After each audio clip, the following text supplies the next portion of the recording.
വണക്കം. അഡ്വക്കേറ്റ് ജയശങ്കർ, ഞാൻ വളരെയധികം ഇഷ്ടപ്പെടുന്ന ഒരു രാഷ്ട്രീയ സാമൂഹിക നിരീക്ഷകനാണ് അഡ്വക്കേറ്റ് ജയശങ്കർ എന്ന് പറയുന്ന വ്യക്തി. അദ്ദേഹത്തിൻ്റെ ഹാസ്യം അഥവാ നർമ്മം കലർത്തിയുള്ള അവതരണം, എതിരാളികളുടെ മർമ്മത്തടിച്ചുകൊണ്ടുള്ള അവതരണമാണ് അദ്ദേഹത്തെ ഇപ്പോഴും ജനങ്ങൾക്കിടയിൽ വളരെയധികം പോപ്പുലാരിറ്റിയുള്ള ഒരു രാഷ്ട്രീയ സാമൂഹിക നിരീക്ഷകനായിട്ട് നിലനിർത്തുന്നത്. CPM-കാരുടെ കണ്ണിലെ കുരുവാണ് അഡ്വക്കേറ്റ് ജയശങ്കർ എന്ന് നമുക്കെല്ലാവർക്കും അറിയാം.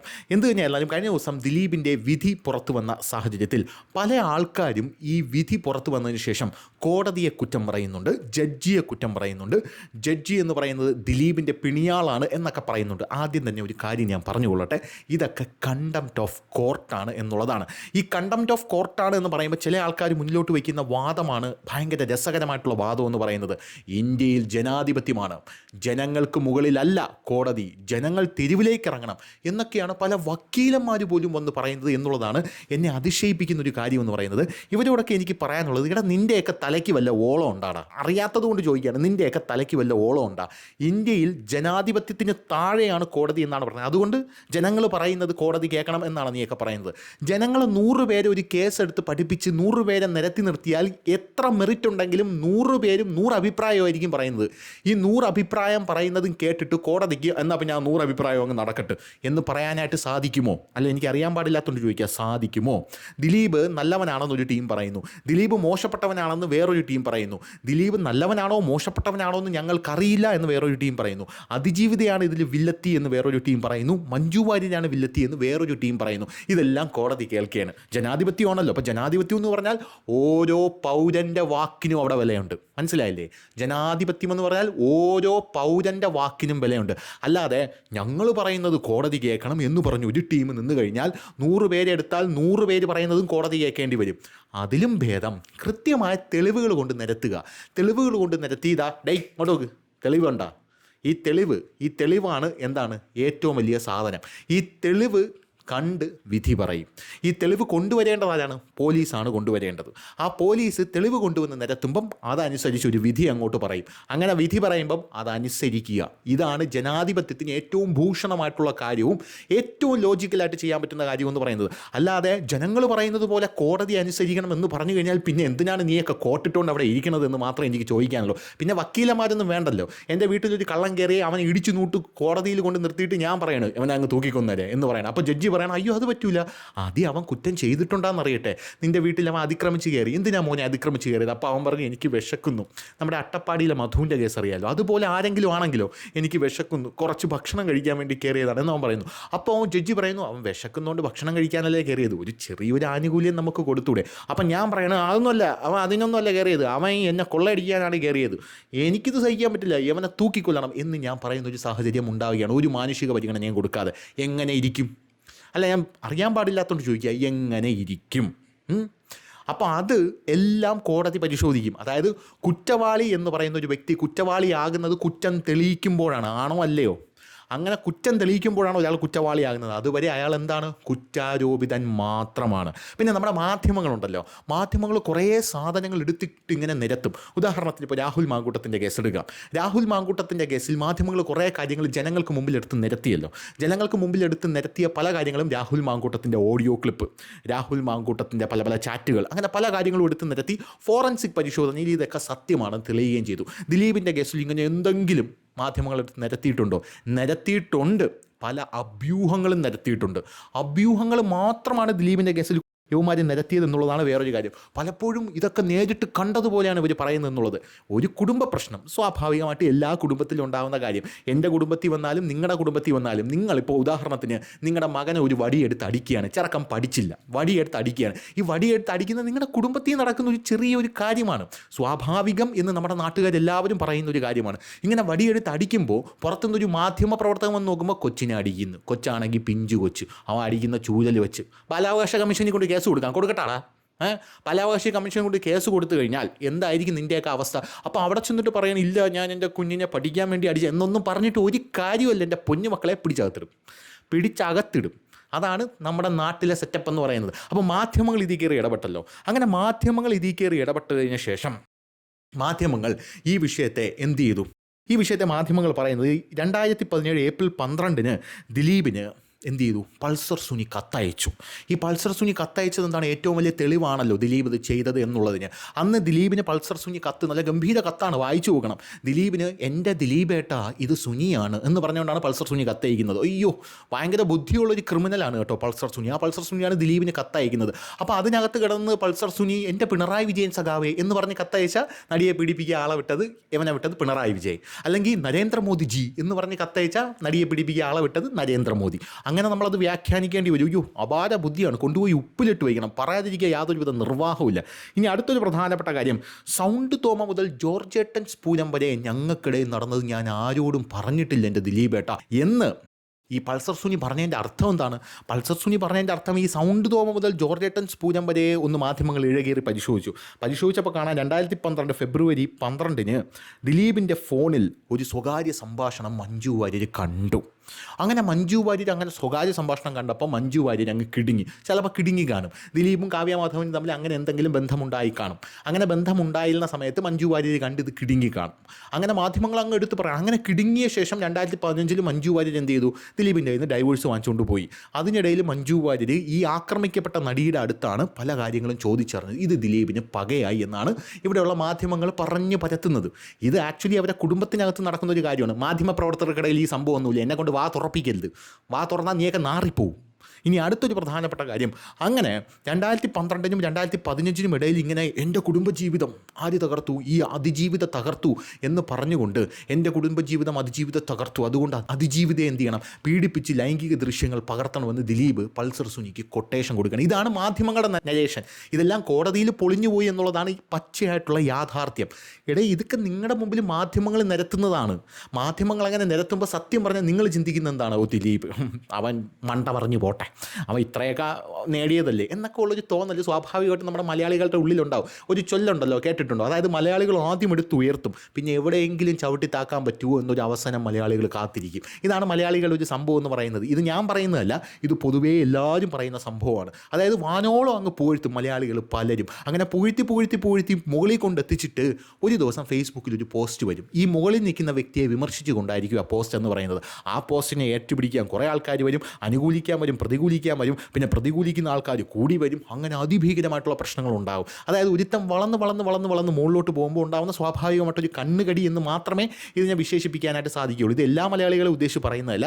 ഞാനൊരു മലയാളിയാണ്, ഞാൻ വളർന്നു പോയാൽ സ്വാഭാവികമായിട്ടും എല്ലാവർക്കും ഉണ്ടാവും. ഇനി അപ്പുറത്തുള്ള ഒരാൾ വളർന്നു പോയാൽ മാനുഷികമായിട്ടും ഇവനെ കുറ്റം പറയാൻ നിൽക്കുന്നവരുടെ കൂട്ടത്തിൽ പല ആൾക്കാരും ചേരുന്നത് നമുക്ക് കാണാനായിട്ട് സാധിക്കും. ഇപ്പോൾ ഇത് കണ്ടുകൊണ്ടിരിക്കുന്ന നിങ്ങൾ വളർന്നു പോയി കഴിഞ്ഞാലും, അതായത് നിങ്ങൾ ആ ലെവലിലോട്ട് എത്തുമ്പോൾ നിങ്ങൾക്ക് ആ കാര്യം മനസ്സിലാവും. അതായത് നിങ്ങളിപ്പോൾ ഇന്ത്യയുടെ അല്ലെങ്കിൽ നിങ്ങളിപ്പോൾ കേരളത്തിൻ്റെ മുഖ്യമന്ത്രിയായി കഴിയുമ്പോൾ നിങ്ങൾക്ക് ലോകം മൊത്തം ശത്രുക്കളായിരിക്കും. ഇപ്പം നിങ്ങൾ മുഖ്യമന്ത്രി അല്ലാതെ എൻ്റെ വീഡിയോയും കണ്ടുകൊണ്ടിരിക്കുന്നതുകൊണ്ടാണ് നിങ്ങൾ ഇതൊന്നും അറിയാത്തത്. നിങ്ങൾ ലോകം മുഴുവൻ നിങ്ങൾക്ക് ശത്രു. അപ്പം നിങ്ങൾക്ക് തന്നെ തോന്നും, എടാ ഞാൻ എന്തൊരു ചെയ്തിടേ ഇത്രയും മാത്രം ശത്രുക്കൾ എനിക്ക് വരാൻ എന്ന് നിങ്ങൾക്ക് തന്നെ തോന്നും. ഇതൊരു സിമ്പിൾ ലോജിക്കാണ്. ഇനി അടുത്തൊരു സംഭവം എന്ന് പറയുന്നത്, ഈ പൾസർ സുനി 410 റൂമിൽ വെച്ച് ദിലീപ് പൾസർ സുനിയെ കണ്ടു. പൾസർ സുനിക്ക് 10,000 രൂപ കൊടുത്തു. എന്തോന്ന്? നടിയെ പീഡിപ്പിക്കാനായിട്ട് വെറും 10,000 രൂപ ഒരു ബോൺ ക്രിമിനലിന് കൊടുക്കണം. ഇന്ന് നമ്മുടെ ചോട്ടാ മുംബൈയിൽ ജഗതി പറയില്ലേ, ജപ്തി ഒഴിവാക്കാനായിട്ട് പൈസ കൊണ്ടുവരുമ്പോൾ ഞാനൊരു 100 കൂടെ വെച്ചു എന്ന് പറയുന്നത് പോലെയാണ്. ജപ്തി ഒഴിവാക്കാൻ 100 രൂപ വയ്ക്കുന്നത് പോലെയാണ് ദിലീപ് 10,000 രൂപ ഈ നടിയെ ആക്രമിക്കാനായിട്ട് ഈ പൾസർ സുനിക്ക് എടുത്ത് കൊടുക്കുന്നത് എന്ന് മാധ്യമങ്ങൾ പറയുന്നത്. നമ്മുടെയൊക്കെ ലോജിക്ക് വെച്ച് ചിന്തിച്ച് കഴിഞ്ഞാൽ എനിക്ക് മനസ്സിലാവുന്നത്, ഇവിടെ ഒരു വക്കീലിന് കൊടുക്കണം, അരമണിക്കൂർ സിറ്റിങ്ങിന് നല്ല പൈസ. അപ്പോഴാണ് നടിയെ ആക്രമിക്കാൻ പോകുന്ന ഒരു പൾസർ സുനി എന്ന് പറയുന്ന ഒരു വേട്ടാവളേന് ദിലീപ് 10,000 രൂപ കൊടുത്തിട്ട് മോൻ പോയി ചെയ്തിട്ട് വാ, ബാക്കി 3 കോടി രൂപ ഞാൻ പിന്നെ തരാം, അതായത് 2,99,90,000 രൂപ ഞാൻ പിന്നെ തരാം എന്നാണ് ദിലീപ് പറഞ്ഞത് എന്നാണ് ഇവിടെയുള്ള മാധ്യമങ്ങൾ പറയുന്നത്. അതൊക്കെ അവിടെ നിൽക്കട്ടെ, അതൊക്കെ പോട്ടെ, അതൊക്കെ ചർച്ച ചെയ്ത സംഭവങ്ങളാണ്. ഇനി ഇതിൽ പറയാനുള്ളൊരു പ്രധാനപ്പെട്ട ഒരു കാര്യം എന്ന് പറഞ്ഞാൽ, നമ്മുടെ അഡ്വക്കേറ്റ് ജയശങ്കർ കഴിഞ്ഞ ദിവസം ഒരു വീഡിയോ ചെയ്തിരുന്നു. അദ്ദേഹം പല ചാനലുകളിൽ ഇപ്പോൾ വീഡിയോ ചെയ്യുന്നുണ്ട്. അദ്ദേഹത്തിൻ്റെ ഒരു വീഡിയോയാണ് ഞാനിപ്പോൾ ഇത് ചെയ്യാനുള്ള ആധാരം എന്ന് പറയുന്നത്. അദ്ദേഹം ചെയ്ത വീഡിയോയിൽ അദ്ദേഹം പറയുന്ന ചില കാര്യങ്ങളുണ്ട്. എനിക്ക് അദ്ദേഹത്തോട് വളരെയധികം ബഹുമാനമാണ്. അദ്ദേഹത്തോട് ബഹുമാനമുള്ളതുകൊണ്ട് തന്നെ അദ്ദേഹം പറഞ്ഞ പല വാക്കുകളോടും വിയോജിച്ചുകൊണ്ട്, ബഹുമാന പുരസ്സരം വിയോജിച്ചുകൊണ്ട് തന്നെ ഞാൻ തുടങ്ങട്ടെ. ദിലീപിനെ സപ്പോർട്ട് ചെയ്യുന്നവരെല്ലാം എരപ്പാളികൾ അഥവാ എംബോക്കികൾ ആണെന്നാണ് അഡ്വക്കേറ്റ് ജയശങ്കർ പറയുന്നത്. ഞാനതിന് തടയിടുന്നില്ല. അത് പറയാനുള്ള അധികാരം എൻ്റെ മനസ്സുകൊണ്ട് ഞാൻ അദ്ദേഹത്തിന് കൊടുത്തിട്ടുണ്ട്. ബാക്കിയുള്ളവർ എങ്ങനെ കാണുന്നു എന്നുള്ളത് എൻ്റെ വിഷയമല്ല, ഞാൻ കൊടുത്തിട്ടുണ്ട്. അത് പറയാനുള്ള സ്വാതന്ത്ര്യം അദ്ദേഹത്തിനുണ്ട് എന്നാണ് ഞാൻ വിചാരിക്കുന്നത്, ഇനി അത് തെറ്റാണെങ്കിൽ പോലും. ഇനി ഈ അഡ്വക്കേറ്റ് ജയശങ്കർ പറയുന്ന ഒരു പ്രധാനപ്പെട്ട കാര്യം, ഈ ഗൂഢാലോചന കുറ്റം, എട്ടാമത്തെ പ്രതിയാണ് ദിലീപ്. എട്ടാമത്തെ പ്രതിയാണ് ദിലീപ് എന്നതുകൊണ്ട് തന്നെ ഈ ദിലീപിൻ്റെ മേൽ ചുമത്തപ്പെട്ടിരിക്കുന്നത് ഗൂഢാലോചന കുറ്റമാണ്. അതായത് നടിയെ ആക്രമിക്കാനായിട്ട് ദിലീപ് ഗൂഢാലോചന നടത്തി എന്നുള്ളതാണ് കുറ്റം. ഈ ഗൂഢാലോചന കുറ്റം തെളിയിക്കുക എന്നുള്ളത് നമ്മുടെ നിയമവ്യവസ്ഥയിൽ ഒരു ഹിമാലയൻ ടാസ്ക്കാണ് എന്നാണ് അഡ്വക്കേറ്റ് ജയശങ്കർ പറയുന്നത്. അത് സത്യമാണ്. ഗൂഢാലോചന കുറ്റം തെളിയിക്കുക എന്നുള്ളത് ഒരു ഹിമാലയൻ ടാസ്ക്കാണ് എന്നുള്ള കാര്യത്തിൽ തർക്കമില്ല. പക്ഷേ തെളിയിക്കാൻ പറ്റാത്തതല്ല ഗൂഢാലോചന എന്നുള്ള വശം നമ്മൾ പ്രധാനമായും എടുത്തു കാണണം. ഈ ഡിജിറ്റൽ യുഗത്തിൽ 2017 ഇത് നടന്നത്. 2017 ഡിജിറ്റൽ യുഗം തന്നെയായിരുന്നു, സ്റ്റാർട്ടിംഗ് ആയിരുന്നു ഡിജിറ്റൽ യുഗത്തിൻ്റെ. അപ്പോഴും ഗൂഢാലോചന കുറ്റം തെളിയിക്കാൻ കഴിഞ്ഞിട്ടില്ല എന്ന് പോലീസ് പറയുന്നത് പോലീസിൻ്റെ അപജയമായിട്ട് മാത്രമേ കണക്കാക്കാൻ സാധിക്കുകയുള്ളൂ. അത് പോലീസിൻ്റെ അപജയമാണെന്ന് ഞാൻ പറയാനുള്ള പ്രധാനപ്പെട്ട കാരണം, 1-2 കൊല്ലമല്ല, 8 കൊല്ലമാണ് ഇതിൻ്റെ പിറകെ നടന്നത്. ഒരു മനുഷ്യൻ്റെ പിറകെ 8 കൊല്ലം ആ മനുഷ്യൻ ഉണ്ണുന്നതും ഉറങ്ങുന്നതും തൊട്ട് അപ്പിയിടുന്നത് പോലെ പോലീസ് നിരീക്ഷിച്ചുകൊണ്ടിരുന്നു. എന്നിട്ടും പോലീസിന് ഒരു തെളിവും കണ്ടെത്താൻ സാധിച്ചില്ല എന്നുള്ളതാണ് പ്രധാനപ്പെട്ട കാര്യമെന്ന് പറയുന്നത്. ഇന്ത്യയിൽ ഈ ക്രിമിനൽ കോൺസ്പിറസി തെളിയിക്കാനായിട്ട് ദുഷ്കരമായിട്ടുള്ളതിൻ്റെ പ്രധാനപ്പെട്ട കാരണം എന്ന് പറയുന്നത് നേരിട്ടുള്ള തെളിവ്. അതായത് ഈ ക്രിമിനലും ഈ ഗൂഢാലോചന നടത്തിയ ആളുമായിട്ട് നേരിട്ടുള്ള തെളിവില്ല എന്നുള്ളത് കൊണ്ടാണ്. അയാൾ ഗൂഢാലോചനയ്ക്ക് കൊട്ടേഷൻ കൊടുത്തു. ഞാനൊരാൾക്ക് ഒരു കൊട്ടേഷൻ കൊടുക്കുന്നു, ആ പ്രതിയെ പിടികൂടുന്നു, ആ പ്രതി എൻ്റെ പേര് പറയുന്നു, എൻ്റെ പേര് പറഞ്ഞതുകൊണ്ട് എന്നെ ഒരിക്കലും പോലീസിന് പിടിച്ചു കൊണ്ടുപോയി ശിക്ഷിക്കാനായിട്ട് കോടതിയുടെ മുമ്പിൽ ഹാജരാക്കാൻ കഴിയില്ല. അത് തെളിയിക്കണം. ഞാനാണിത് ചെയ്തത് എന്ന് തെളിയിക്കണം. ഒരു ഉദാഹരണം പറഞ്ഞു കഴിഞ്ഞാൽ നമ്മുടെ ഉമ്മൻചാണ്ടി കേസിൽ സരിത ഉമ്മൻചാണ്ടിയുമായിട്ട് നിൽക്കുന്ന ഒരു ഫോട്ടോ പുറത്തു വന്നിട്ടുണ്ടായിരുന്നു. ഈ ഫോട്ടോ വന്നപ്പോൾ ഇവിടെയുള്ള മാധ്യമങ്ങളെല്ലാം എടുത്തിട്ട് അലക്കി, കണ്ട തെളിഞ്ഞു കഴിഞ്ഞു, ഉമ്മൻചാണ്ടി ചെയ്ത് കഴിഞ്ഞു, സോളാർ അഴിമതി നടത്തി കഴിഞ്ഞു എന്നാണ് ഇവിടെയുള്ള മാധ്യമങ്ങൾ സകലരും പറഞ്ഞത്. പക്ഷേ യഥാർത്ഥത്തിൽ സരിതയ്ക്കെന്ന് മാത്രമല്ല ഈ ലോകത്തുള്ള സകല ആൾക്കാരോടും എൻ്റെ അടുത്ത് വരാനും ഫോട്ടോ എടുക്കാനുള്ള സ്വാതന്ത്ര്യം എല്ലാം ഉമ്മൻചാണ്ടി കൊടുത്തിട്ടുണ്ടായിരുന്നു. എന്തിനു പറയുന്നു, അദ്ദേഹത്തിൻ്റെ ഓഫീസിലോട്ട് ചുമ്മാ കയറി ചെല്ലായിരുന്നു. അവിടെ CCTV ദൃശ്യങ്ങളുണ്ടായിരുന്നു, CCTV വച്ചിട്ടുണ്ടായിരുന്നു. മുഖ്യമന്ത്രി പിണറായി വിജയൻ ആയപ്പോഴാണ് ആ CCTV ഒക്കെ എടുത്ത് മാറ്റടാന്ന് പറഞ്ഞ് മുഖ്യമന്ത്രി അതെടുത്ത് മാറ്റി. ഇപ്പോഴുള്ള മുഖ്യമന്ത്രി പിണറായി വിജയൻ അതൊക്കെ എടുത്ത് മാറ്റി. കാരണം അതിനകത്ത് നടക്കുന്നതൊന്നും ആരും അറിയാൻ പാടില്ല എന്നുള്ളത് തന്നെയാണല്ലോ അതിൻ്റെ അർത്ഥം. CCTV അവിടെ വേണ്ടെങ്കിൽ എന്താണ്, CCTV അവിടെ വേണ്ടെങ്കിൽ അവിടെ ജനങ്ങൾക്ക് കാണാൻ പറ്റാത്ത എന്തോ നടക്കുന്നുണ്ട് എന്നുള്ളതാണ് അതിൻ്റെ അർത്ഥമാക്കുന്നത്, അല്ലാതെ വേറൊന്നുമല്ല. എന്തു തന്നെയായിരുന്നാലും ഈ ക്രിമിനൽ ഗൂഢാലോചന തെളിയിക്കണമെങ്കിൽ പ്രധാനമായിട്ടുള്ള കാര്യമെന്ന് പറയുന്നത്, ഒന്ന്, circumstantial evidence must be complete chain. ഒരു ഗ്യാപ്പുമില്ലാതെ സാഹചര്യ തെളിവുകൾ വേണം. അതും സാഹചര്യ തെളിവുകൾ ഒരു ഗ്യാപ്പുമില്ലാതെ ലിങ്ക് ചെയ്തിരിക്കണം എന്നുള്ളതാണ് കാര്യം. എവിടെയെങ്കിലും ആ ലിങ്കിനൊരു ബ്രേക്ക് വന്നു കഴിഞ്ഞാൽ പ്രതി രക്ഷപ്പെട്ടു പോകും. അതാണ് പ്രധാനപ്പെട്ട ഒരു ടാസ്ക് എന്ന് പറയുന്ന പോലീസിൻ്റെ. ഇനി 2, mere contact or friendship is equal to conspiracy അല്ല.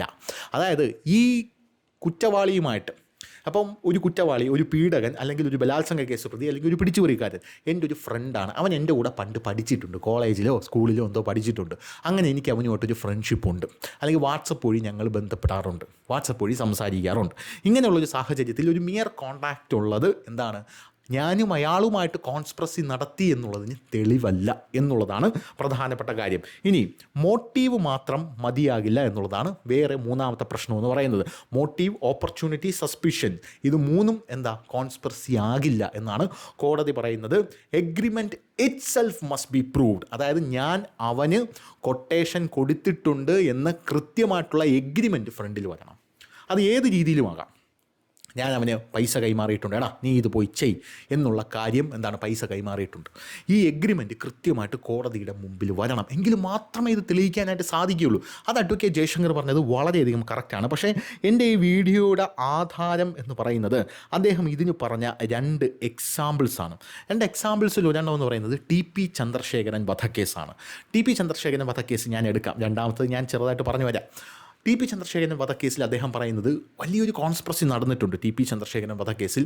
അങ്ങനെ കോൺസ്പിറസി നടക്കാതെ എങ്ങനെയാണ് ഈ TP ചന്ദ്രശേഖരൻ എന്ന് പറയുന്ന സമുന്നതനായിട്ടുള്ള ഒഞ്ചിയത്തെ നേതാവിനെ വെട്ടിക്കൊല്ലുന്നത്?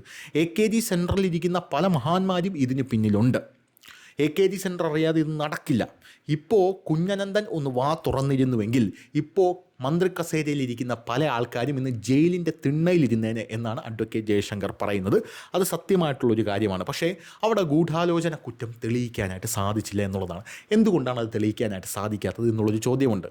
ഈ കുഞ്ഞനന്ദൻ എന്ന് പറയുന്ന വ്യക്തിയിൽ വരെ അന്വേഷണം എത്തി നിന്നു. അതുവരെ അന്വേഷണം എത്തി നിന്നപ്പോൾ സ്വിച്ചിട്ട പോലെ കുഞ്ഞനന്ദൻ പിന്നെ ആരുടെയും പേര് പറഞ്ഞില്ല. കുഞ്ഞനന്തൻ ആരുടെയും പേര് പറഞ്ഞില്ല. അവിടെ വരെ അന്വേഷണം, അതോടുകൂടി അന്വേഷണ സംഘത്തിന് വഴിമുട്ടി എന്നുള്ളതാണ്. ആരുടെയെങ്കിലും പേര് പറഞ്ഞാലല്ലേ ഇനി അടുത്ത ആളിലോട്ട് പോകാൻ പറ്റും. അറ്റ്ലീസ്റ്റ് പേരെങ്കിലും പറയണ്ടേ, എങ്കിലല്ലേ അന്വേഷണം മുന്നോട്ട് പോകും. കുഞ്ഞനന്തൻ ആരുടെയും പേര് പറഞ്ഞില്ല, എല്ലാം സ്വന്തമായിട്ട് അങ്ങ് ഏറ്റെടുക്കുകയായിരുന്നു എന്നുള്ളതാണ് പ്രധാനപ്പെട്ട ഒരു കാര്യമെന്ന് പറയുന്നത്. എന്തായിരുന്നാലും കുഞ്ഞനന്തൻ്റെ കേസ് നമ്മൾ വിശദീകരിക്കുകയാണെങ്കിൽ, ഒരു ഗൂഢാലോചനയിൽ നടുവിലുള്ള, അതായത് ഗൂഢാലോചന നടത്തുന്നത് ടോപ്പ് ലെവൽ ലീഡേഴ്സാണ്. ഇതിൻ്റെ നടുവിലുള്ള ആളാണ് എക്സിക്യൂഷൻ ലെവൽ എന്ന് പറയുന്നത്. ഈ എക്സിക്യൂഷൻ ലെവലിലുള്ള ആളുകൾ സാധാരണ ടോപ്പ് ലീഡേഴ്സിൻ്റെ പേര് പറയാറില്ല എന്നുള്ളത് ഇതിൻ്റെ ഒരു പ്രകൃതി നിയമമാണ്. അത് പറയാറില്ല, അത് പ്രകൃതി നിയമമാണെന്നുള്ളതാണ്. കേരള പൊളിറ്റിക്സിലും ഇന്ത്യൻ പൊളിറ്റിക്സിലും road level, area level, executive level കേഡറുകളാണ് ഈ ഫിസിക്കൽ ക്രൈം എല്ലാം കമ്മിറ്റ് ചെയ്യുന്നത്. അതായത് ഏറ്റവും തലപ്പത്തിരിക്കുന്ന ആൾ, പിന്നെ അതിന് നിർദ്ദേശം കൊടുക്കുന്ന ആൾ, ചിലപ്പോൾ ഈ നിർദ്ദേശം കൊടുക്കുന്ന ആൾ തലപ്പത്തിരിക്കുന്ന ആൾ അറിയണമെന്നില്ല, പിന്നെ ഏറ്റവും താഴെ ഇത് ചെയ്യുന്ന ആൾ. ഇങ്ങനെ മൂന്നായിട്ട് തരം തിരിച്ചിട്ടുണ്ട് എന്നുള്ളതാണ് പ്രധാനപ്പെട്ട കാര്യം. ഇവർക്ക് ഡയറക്റ്റ് പ്രൂഫ് കാണില്ല, ഡയറക്റ്റ് കമ്മ്യൂണിക്കേഷൻ പോലും കാണില്ല എന്നുള്ളതാണ് പ്രധാനപ്പെട്ട കാര്യം. അതുകൊണ്ടാണ് ഈ ഗൂഢാലോചന സിദ്ധാന്തം പലപ്പോഴും പൊളിറ്റിക്കൽ മേഡേഴ്സിലൊന്നും തെളിയിക്കാൻ പറ്റാത്തത് എന്നുള്ളതാണ് വേറൊരു കാര്യം. പിന്നെ വേറൊരു പ്രധാനപ്പെട്ട കാര്യം, വളരെ ഇമ്പോർട്ടൻ്റ് ആയിട്ടുള്ളൊരു പോയിന്റ് ഇതിനകത്ത് പറയാനുള്ളത്, അത് അഡ്വക്കേറ്റ് ജയശങ്കറിനോട് എനിക്കുള്ളൊരു വിയോജിപ്പാണ്. ദിലീപ് എന്ന് പറയുന്നത് ഒരു സെലിബ്രിറ്റിയാണ്. സമൂഹത്തിൽ ഏറ്റവും കൂടുതൽ ഇന്ന് ഇൻഫ്ലുവൻസ് ഉള്ള, കേരളത്തിൽ ഏറ്റവും കൂടുതൽ ഇന്ന് ഇൻഫ്ലുവൻസ് ഉള്ള ഒരു പൊളിറ്റിക്കൽ പാർട്ടി മെഷീനറിയാണ് communist party of India, Marxist എന്ന് പറയുന്നത്. ഈ മാർക്സിസ്റ്റ് പാർട്ടിയാണ് കുഞ്ഞനന്തൻ്റെ പിറകിലുണ്ടായിരുന്നത്. ദിലീപിൻ്റെ പിറകിൽ അത്തരത്തിൽ ആരാണ് ഉണ്ടായിരുന്നത്? ദിലീപിൻ്റെ പിറകിൽ ആരാണ് ഉണ്ടായിരുന്നത്? കമ്മ്യൂണിസ്റ്റ് പാർട്ടി ഓഫ് മാർക്സിസ്റ്റ് എന്ന് പറയുന്ന ആ ഒരു വലിയ മെഷീനറി എന്തുണ്ടായിരുന്നു? കുഞ്ഞനന്തൻ്റെ പിറകിലുണ്ടായിരുന്നു. ഇനിയിപ്പോൾ കുഞ്ഞനന്തൻ ശിക്ഷിക്കപ്പെട്ട് കഴിഞ്ഞാലും ജയിലിൽ കുഞ്ഞനന്തന് VIP ട്രീറ്റ്മെൻ്റ് ആയിരിക്കും. ദിലീപിൻ്റെ പിറകിൽ ആരാണ് ഉണ്ടായിരുന്നത് എന്നുള്ളതാണ് പ്രധാനപ്പെട്ട ഒരു ചോദ്യം എന്ന് പറയുന്നത്. ഇനി അടുത്തത്, രാഷ്ട്രീയ പാർട്ടി സംരക്ഷണം അവിടെ കുഞ്ഞനന്തന് ലഭിക്കും, കുടുംബത്തിന് സേഫ്റ്റി ലഭിക്കും, പോരാത്തതിന് ഒരു ഹാർഡ് കോർ പാർട്ടി ലോയൽ കേഡറായിരുന്നു കുഞ്ഞനന്തൻ എന്നുള്ളതാണ് പ്രധാനപ്പെട്ട കാര്യം. അതുകൊണ്ട് ദിലീപിൻ്റെ കേസും കുഞ്ഞനന്തൻ്റെ കേസും കമ്പയർ ചെയ്യുന്നത് തന്നെ ഒരു ശരികേടാണ് എന്നാണ് എനിക്ക് വ്യക്തിപരമായി തോന്നുന്നത്. അങ്ങനെയാണ് എൻ്റെ അഭിപ്രായം എന്ന് പറയുന്നത്. കുഞ്ഞനന്തൻ CPMലെ ഹാർഡ് കോർ ലോയലിസ്റ്റ് ആയിരുന്നു എന്നുള്ളതാണ് ആദ്യത്തെ പോയിന്റ് എന്ന് പറയുന്നത്. അങ്ങനെ പോലീസ് റിപ്പോർട്ട് തന്നെ അങ്ങനെ പറയുന്നുണ്ട്. പോരാത്തതിന് ലീഡേഴ്സിനെ വലയ്ക്കാൻ കഴിയുന്ന കൺഫെഷൻ ഒരിക്കലും കുഞ്ഞനന്തൻ പോലീസിന് നൽകാൻ പോകുന്നില്ല എന്ന് കൃത്യമായിട്ട് കേരള പോലീസിന് തന്നെ അറിയാമെന്നുള്ളതാണ്. കൺഫെഷൻ നൽകിയാലും അത് കോടതിയിൽ പ്രൂവ് ചെയ്യാൻ പോകുന്നില്ല എന്നുള്ളതാണ് പ്രധാനപ്പെട്ട കാര്യം. ഇനി കുഞ്ഞനന്തൻ എന്തുകൊണ്ട് ലീഡേഴ്സിൻ്റെ പേര് പറയാതെ പോയി എന്നുള്ളതിന് ചില നിഗമനങ്ങളുണ്ട്. ഒന്ന്, ഹാർഡ് കോർ പാർട്ടി ലോയൽറ്റിയാണ്. CPMൽ കേഡർമാർക്ക് ലോയൽറ്റി അതിശക്തമാണ് എന്ന് നമുക്ക് എല്ലാവർക്കും അറിയാം. അവർക്ക് ആ ലോയൽറ്റി ഉള്ളത് കൊണ്ട് തന്നെ പാർട്ടി ലീഡേഴ്സ് സേഫാണ്. ഇനി രണ്ടാമത്തെ, ഫിയർ ഓഫ് കോൺസിക്വൻസസ്. അതായത് ഇത് പറഞ്ഞു കഴിഞ്ഞാൽ സ്വന്തം കുടുംബത്തിനെ അടക്കം പാർട്ടി കൊന്നു കുഴിച്ചു മൂടും. സ്വന്തം കുടുംബത്തിൻ്റെ അടക്കം പാർട്ടി കുഴിച്ചുമൂടും.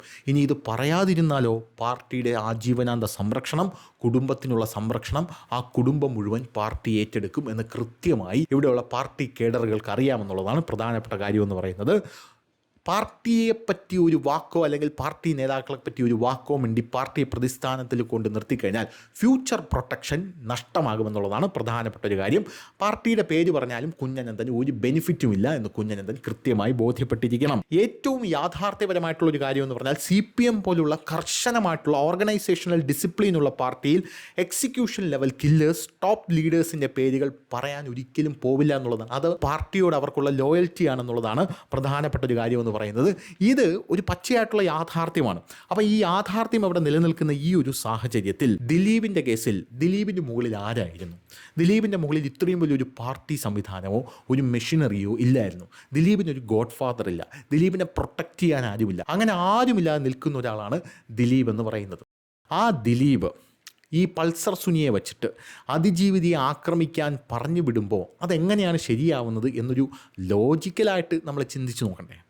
അതൊന്ന് ജസ്റ്റ് ഒന്ന് ലോജിക്കലായിട്ട് ചിന്തിച്ച് നോക്കണ്ടേ? ഇനി പൾസർ സുനിയുടെ കേസ് എടുത്ത് നോക്കാം. പൾസർ സുനി പറയുന്ന കേസുകളിൽ തന്നെ ലോജിക്കലായിട്ട് വളരെയധികം വൈരുദ്ധ്യമുണ്ട് എന്നുള്ളതാണ് പ്രധാനപ്പെട്ട കാര്യം. ഈ ദിലീപ് എന്ന് പറയുന്ന വ്യക്തി ഉണ്ടല്ലോ, ഈ പൾസർ സുനി എന്ന് പറയുന്ന ആൾ ദിലീപിന് കത്തെഴുതി എന്ന് പറയുന്നുണ്ട്. അത് വാട്സപ്പ് വഴി ദിലീപിൻ്റെ മാനേജറായിട്ടുള്ള അപ്പുണ്ണിക്ക് കിട്ടിയത്രേ. അപ്പുണ്ണിക്ക് ഇത് കിട്ടിയപ്പോൾ തന്നെ ദിലീപ് എന്ത് ചെയ്തു? തന്നെ ഇങ്ങനെ ഭീഷണിപ്പെടുത്തുന്നു എന്ന് പറഞ്ഞ് നേരെ പോലീസിൽ പോയി കംപ്ലയിൻറ്റ് ചെയ്തു. അതിൻ്റെ FIR ഇവിടെ, അതിൻ്റെ അന്വേഷണം ഏതുവരെയായി? ആർക്കും അറിയില്ല. അതായത് ദിലീപ് അങ്ങനെ കംപ്ലയിൻറ്റ് ചെയ്തു എന്നുള്ളത് എന്താണ് സൂചിപ്പിക്കുന്നത്? ദിലീപിന് അങ്ങനെ കംപ്ലയിൻറ്റ് ചെയ്യേണ്ട ആവശ്യമാണ്. ദിലീപാണ് പൾസർ സുനിയെ ഏർപ്പാടാക്കിയതെങ്കിൽ ദിലീപ് എന്നെ ഇതാ ഭീഷണിപ്പെടുത്തുന്നു എന്ന് പോയി കംപ്ലയിൻറ്റ് ചെയ്യേണ്ടതിൻ്റെ ആ ഒരു സാങ്കത്യം എന്താണ് എന്നാണ് ഞാൻ പ്രധാനമായിട്ടും ചോദിക്കുന്നത്. ദിലീപിന് അതിൻ്റെ ആവശ്യമില്ലല്ലോ. ദിലീപാണ് ഇത് ചെയ്തതെങ്കിൽ ദിലീപ് ഒരിക്കലും പോയി കംപ്ലയിൻറ്റ് ചെയ്യാൻ പോയില്ല. ഇത് അന്വേഷിക്കണം എന്ന് പറഞ്ഞാണ് ദിലീപ് പോയി കംപ്ലയിൻറ്റ് ചെയ്തത്. മുഖ്യമന്ത്രി പിണറായി വിജയൻ തന്നെ വന്ന് ആദ്യം പറഞ്ഞിട്ടുണ്ട് ഈ സംഭവത്തിൽ ഗൂഢാലോചനയില്ല എന്ന്. മുഖ്യമന്ത്രി പിണറായി വിജയൻ തന്നെ പറഞ്ഞിട്ടില്ല. പിന്നെ ഇത് അന്വേഷിച്ചത് CPM-ൻ്റെ പോലീസാണ്, അത് വേറൊരു കാര്യം. ഇത് അന്വേഷിച്ചത് 8 കൊല്ലം ഇത് തച്ചിനിൽ അന്വേഷിച്ചത് CPM-ൻ്റെ പോലീസാണ് എന്നുള്ളതാണ് പ്രധാനപ്പെട്ട ഒരു കാര്യം എന്ന് പറയുന്നത്. പിന്നെ അഡ്വക്കേറ്റ് ജയശങ്കർ പറയുന്ന വേറൊരു കാര്യം നമ്മുടെ ഇന്ദിരാഗാന്ധിയുടെ വധക്കേസാണ്. ഇന്ദിരാഗാന്ധിയുടെ വധക്കേസിൽ യഥാർത്ഥത്തിൽ 4 പേരെ മാത്രമാണ് ശിക്ഷിക്കപ്പെട്ടത്. ഇത് ഗൂഢാലോചന തെളിയിക്കാൻ പറ്റിയില്ല എന്നാണ് പറയുന്നത്. ഇതിൽ ഗൂഢാലോചന തെളിയാനൊന്നുമില്ല ഇന്ദിരാഗാന്ധിയുടെ വധക്കേസിൽ. അതിൻ്റെ പിന്നിൽ യഥാർത്ഥത്തിൽ ഖലിസ്ഥാനാണ്, ഖലിസ്ഥാൻ ഭീകരവാദ സംഘടനയാണ് എന്ന് എല്ലാവർക്കും പച്ചയ്ക്ക് അറിയാവുന്നുള്ള കാര്യമാണ്. അതൊരു ഭീകരവാദ സംഘടന. ഈ TP ചന്ദ്രശേഖരൻ്റെ കേസിലാണെങ്കിൽ കുഞ്ഞനന്ദൻ്റെ ബാക്കിൽ ആരുണ്ട്? ഭീകരമായിട്ടുള്ള CPM എന്ന് പറയുന്ന പൊളിറ്റിക്കൽ മിഷണറി ഉണ്ട്. ഇനി ഇന്ദിരാഗാന്ധിയുടെ കേസിലാണെങ്കിൽ ഇന്ദിരാഗാന്ധിയെ കൊന്ന ആ ഒരു ഭീകരവാദികളുടെ പിറകിൽ ആരുണ്ട്? ഖലിസ്ഥാൻ എന്ന് പറയുന്ന അതിഭീകരമായിട്ടുള്ളൊരു തീവ്രവാദ സംഘടനയുണ്ട് എന്നുള്ളതാണ് മറ്റൊരു പ്രധാനപ്പെട്ട കാര്യം. ഇനി ദിലീപിൻ്റെ പിറകിൽ ആരാണുള്ളത് എന്നുള്ളതാണ് പ്രധാനപ്പെട്ട ഒരു ചോദ്യം എന്ന് പറയുന്നത്. ദിലീപിൻ്റെ പിറകിൽ ആരുമില്ല എന്ന് നമ്മൾ മനസ്സിലാക്കേണ്ട വളരെ ഇമ്പോർട്ടൻ്റ് ആയിട്ടുള്ളൊരു പോയിൻ്റാണ്. ദിലീപ് പല ഘട്ടങ്ങളിലും പല സ്ഥലങ്ങളിലും പോയി എനിക്കിങ്ങനൊരു കത്ത് വന്നിട്ടുണ്ട്, ഇതിനെപ്പറ്റി അന്വേഷിക്കണമെന്ന് പല ആൾക്കാരോടും പറഞ്ഞിട്ട് ആരും ഇത് അന്വേഷിക്കാൻ തയ്യാറായില്ല എന്നുള്ളത് മറ്റൊരു പ്രധാനപ്പെട്ട കാര്യമാണ്. ഇനി ഇതിനകത്തുണ്ടായ വേറൊരു ചോദ്യം, ഈ മഞ്ജു വാര്യർ എന്ന് പറയുന്ന ദിലീപിൻ്റെ ആദ്യ ഭാര്യ ദിലീപുമായിട്ട് പിണങ്ങി ഡിവോഴ്സ് ആയതിനു ശേഷം ദിലീപ് അതിൻ്റെ കാരണം എൻ്റെ കുടുംബജീവിതം തകർത്തത് അതിജീവിതയാണ് എന്ന് പറഞ്ഞ് ജീവിതയെ ആക്രമിച്ചു എന്ന് പറയുന്നു, അല്ലെങ്കിൽ ആക്രമിക്കാൻ കൊട്ടേഷൻ കൊടുത്തു എന്ന് പറയുന്നു. യഥാർത്ഥത്തിൽ ദിലീപിന് മഞ്ജു വാര്യരെ ഒഴിവാക്കി കാവ്യമാധവനെ വിവാഹം കഴിക്കണമായിരുന്നുവെങ്കിൽ അതിജീവിത മഞ്ജു വാര്യരോട് ഇത് പോയി പറഞ്ഞത് ദിലീപിന് ഉപകാരമായി എന്നല്ലേ ദിലീപ് ചിന്തിക്കേണ്ടത്. യഥാർത്ഥത്തിൽ തലയിൽ നിന്ന് ഒഴിഞ്ഞു പോയല്ലോ, ഇനി എനിക്ക് കാവ്യമാധവനെ വിവാഹം കഴിക്കാമല്ലോ എന്നല്ലേ ദിലീപ് യഥാർത്ഥത്തിൽ വിചാരിക്കേണ്ടത് എന്നൊരു ലോജിക്കൽ പോയിൻ്റ് കൂടെ അപ്പുറത്തിരിക്കുന്നുണ്ട്. പല അഭിഭാഷകരും പറയുന്ന സംഭവമാണ്, ഇതൊന്നും എൻ്റെ സംഭാവനയല്ല. ഇതൊക്കെ പല അഭിഭാഷകരും പല വേദികളിലും പറഞ്ഞിട്ടുള്ള കാര്യമാണ്. അപ്പോൾ ഇങ്ങനെയൊക്കെ ലോജിക്കലായിട്ട് ചിന്തിക്കുമ്പോൾ പൾസർ സുനി പറയുന്നതിനകത്ത് നമുക്ക് ഒരുപാട് വൈരുദ്ധ്യങ്ങൾ കാണാനായിട്ട് സാധിക്കും എന്നുള്ളത് ഇമ്പോർട്ടൻ്റ് ആയിട്ടുള്ളൊരു കാര്യമാണ്. കോടതിയിൽ ഇതൊന്നും തെളിയിക്കാൻ പറ്റിയിട്ടില്ല. ചീട്ട് കൊട്ടാരം പോലെ ദിലീപിനെതിരെ പോലീസ് നിരത്തിയ പല കാര്യങ്ങളും പൊളിഞ്ഞടുങ്ങി പണ്ടാരം അടങ്ങിപ്പോയി എന്നുള്ളതാണ് പ്രധാനപ്പെട്ട ഒരു കാര്യം എന്ന് പറയുന്നത്. എന്തായാലും ദിലീപിൻ്റെ കേസിൽ ദിലീപ് കുറ്റവിമുക്തനാക്കിയപ്പോൾ ഇതിനും മുകളിൽ കോടതികളുണ്ടല്ലോ, ആ കോടതികളിൽ ഞങ്ങൾ സമീപിച്ചോളാം എന്നാണ് പല ആൾക്കാരും പറയുന്നത്. ഒന്നും നടക്കാൻ പോകുന്നില്ല. ഇതിനു മുകളിൽ കോടതി പോയാലും ഒന്നും നടക്കാൻ പോകുന്നില്ല. അതിജീവിതയെ പീഡിപ്പിച്ചു എന്ന് പറയപ്പെടുന്ന 6 പേരെ കോടതി ശിക്ഷിച്ചിട്ടുണ്ട്. അതേസമയം ദിലീപ് എന്ന് പറയുന്ന വ്യക്തിയെ തെളിവുകളുടെ അഭാവത്തിൽ, തെളിവുകളില്ല, 1% പോലും ദിലീപിനെതിരെ തെളിവുകളില്ല എന്നുള്ളതാണ് പ്രധാനപ്പെട്ട കാര്യം. പിന്നെ പോലീസ് പല കാര്യങ്ങളും പറയുന്നുണ്ട്. പൾസർ സുനി അന്ന് അവിടെ വെച്ച് കണ്ടു, പൾസർ സുനി അന്ന് ഇവിടെ വെച്ച് കണ്ടു, പൾസർ സുനിയെ ദിലീപ് 4 വട്ടം കണ്ടു. അന്ന് കട്ടപ്പനയുടെ ഋത്തിക് റോഷൻ്റെ സെറ്റിൽ വെച്ച് നാദിർഷയെ ദിലീപ് 4 വട്ടം വിളിച്ചു. ആ സെറ്റിൽ പൾസർ സുനി ഉണ്ടായിരുന്നു. ഇത് പൾസർ സുനിക്ക് 30,000 രൂപ കൊടുത്തോ എന്നറിയാനാണ് വിളിച്ചത് എന്നാണ് പോലീസ് റിപ്പോർട്ടിൽ എഴുതി വച്ചിരിക്കുന്നത്. ഇത് കൊടുത്തത് ദിലീപാണ് എന്നൊന്നും പോലീസിന് തെളിയിക്കാനായിട്ട് സാധിച്ചിട്ടില്ല എന്നുള്ളൊരു പ്രധാനപ്പെട്ട ഒരു കാര്യമാണ്. 30,000 രൂപ, ആദ്യം 10,000 കൊടുത്തു, പിന്നെ 1 ലക്ഷം കൊടുത്തു, പിന്നെ 30,000 കൊടുത്തു. 3 കോടി കൊടുക്കേണ്ട സ്ഥലത്താണ് ഇത്രയും ചെറിയ തുക കൊടുത്തത് എന്നുള്ളത് തന്നെ ഇതിനകത്ത് ലോജിക്കലി അങ്ങോട്ട് ഫിറ്റ് ആവുന്നില്ല. യഥാർത്ഥത്തിൽ പറഞ്ഞാൽ സംതിങ് ഫിഷി എന്ന് മാത്രമേ പറയാനായിട്ട് സാധിക്കുകയുള്ളൂ എന്നുള്ളതാണ് അതിലെ പോയിന്റ് എന്ന് പറയുന്നത്. അപ്പോൾ ശരി.